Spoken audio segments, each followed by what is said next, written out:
Hello, so this is an introduction to the different market structures in the economy. So there's actually four main structures and one additional one which you guys need to know also. So there's perfect competition, monopolistic competition, oligopoly, and monopoly.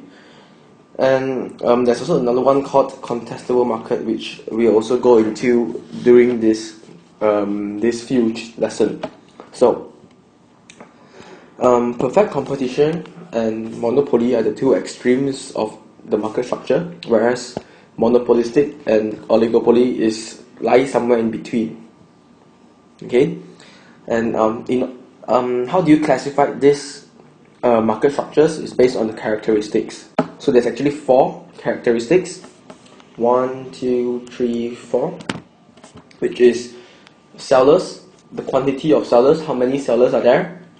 Products, are they homogeneous, meaning same, or are they differentiated, meaning they are different from each other. Number 3 is barriers of entry.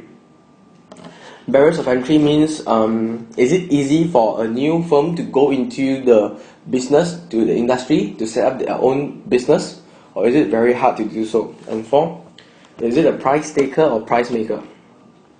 Okay, so first of all, perfect competition. There are many sellers and there are many buyers and sellers, meaning there's like for one product there's actually a lot of people selling the same good. Number 2 is product. They are all selling the same identical good, meaning they're homogeneous. Number 3, there's low barriers of entry, meaning there's freedom of entry and exit. I'll explain more on that later. Number 4, they are price taker. Okay, now as for monopoly, there's only one seller. This is the primary characteristic, one seller. Okay, and because there's only one seller, so the product part is same, homogeneous, or not. I'll just put same here. Okay, and there's a very high barrier of entry, and they are price maker. Okay. Next is monopolistic competition. There are many sellers in the competition in the industry, and there's a low freedom of entry. A low barriers of entry, meaning there's freedom of entry and exit, and they're also a price maker. The difference between monopolistic and perfect competition is that for monopolistic competition, their products are differentiated, which makes them a price maker. Okay, I'll explain more on that later. Lastly is oligopoly. For oligopoly, there are several buyers and sellers. To be exact, it's from 2 to 10. And their products are also differentiated. And there's a very high barrier of entry.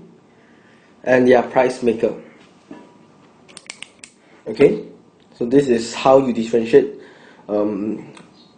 different types of business into different market structure. Okay, so next I'll explain what this price taker means, and also price maker, and also barriers of entry and exit. So price taker, first of all, price taker is someone who has no control over the price, meaning if we look at the industry curve and firm curve, you'll see that the firm's demand curve, or the firm's demand or price curve, is actually derived from the supply and demand curve of the industry. So just to show you, the supply and demand of the industry intersect at this point, meaning the price of the good in the industry is P0, and bringing this means that the firm's demand curve, or the firms sell the good at the same price, P. If the firm sells higher than P, for example here P1, then the firms will have no demand at all. Okay, understand? And the firm will maximize profit at MR equals MC, which we will talk into that in different videos. Okay, so as for price maker, What this means is the firms has control over price, meaning they can set the price according to what they want to charge. But one thing is need to know is for price maker, they can only either control the price or the quantity. They cannot control both. What this means is if you want to sell more quantity, you need to reduce the price. Okay? If you want to get a higher price, you reduce the quantity. Understand? Okay, so the curve for price maker is, first thing you see is the average revenue and the marginal revenue is downward sloping. Average revenue and marginal revenue is downward sloping. Because like I mentioned, if you want to increase the price, you need to decrease the quantity. So as your quantity increase, the marginal quantity increase, the marginal revenue decreases. Okay, meaning if you want to meaning when the marginal revenue decreases, the average revenue is also downward sloping. Okay, so unlike the price taker, which has no control over price, so that their price curve is actually horizontal, price maker has a downward sloping marginal revenue curve and average revenue curve.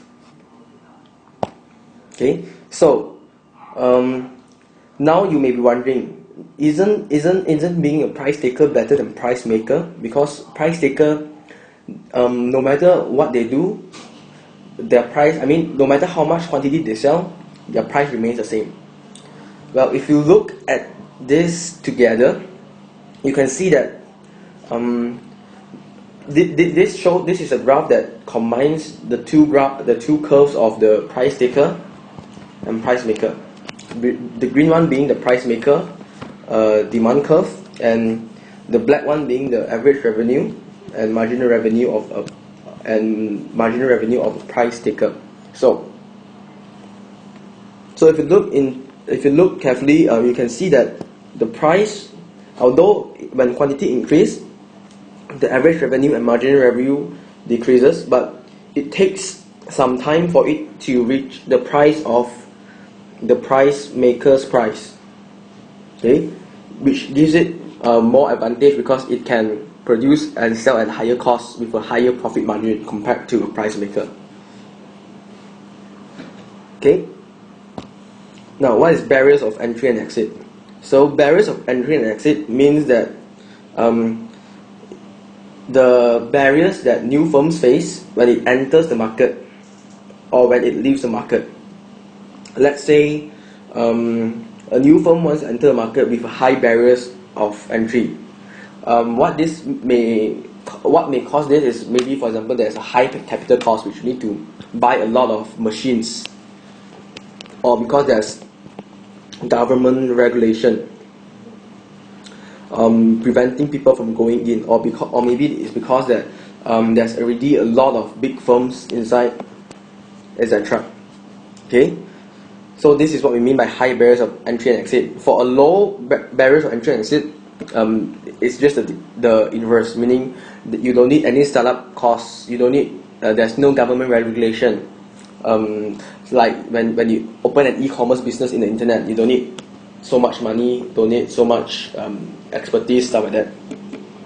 Now, how about the barriers when you're exiting?